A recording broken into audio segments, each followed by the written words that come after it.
D model Mustang.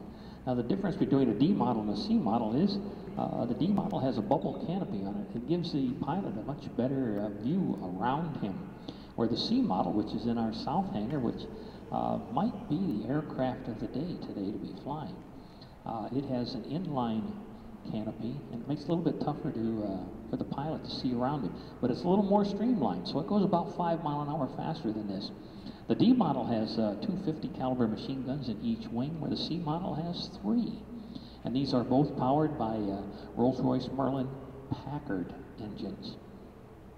The big aircraft right beside it there, the big Silver 4 engine, that's a B-24J Liberator bomber. That's the most produced bomber that we built during World War II. There were over 19,000. I think, in fact, there were 19,258 of them built during the war. They were built at 5 plants across the U.S. This one was built in Fort Worth, Texas. And one of the other plants that was pretty famous was one up in Willow Run, Michigan. Up there, that's where Rosie the Riveter put these aircraft together. The gentlemen were off fighting the war, so the ladies took over, and they did a heck of a job building these aircraft.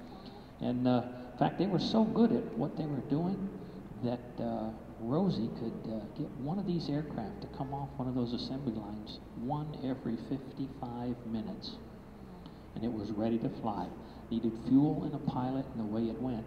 And then the ladies would fly them, the Wasp. They would fly them off to their point of demarcation. And the ladies did a very good job on this.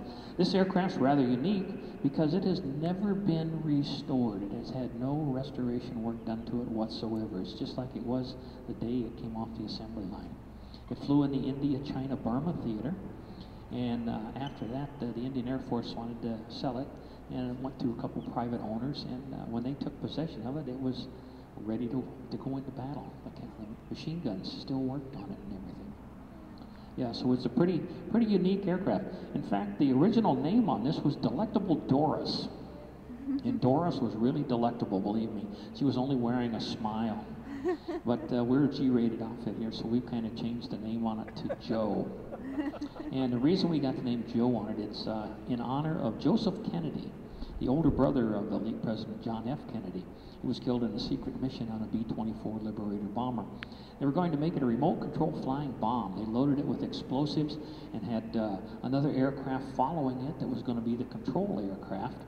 And when he got it all, the bombs armed and went to turn the radio on so they could start controlling the aircraft from another aircraft, it exploded. And so he went down.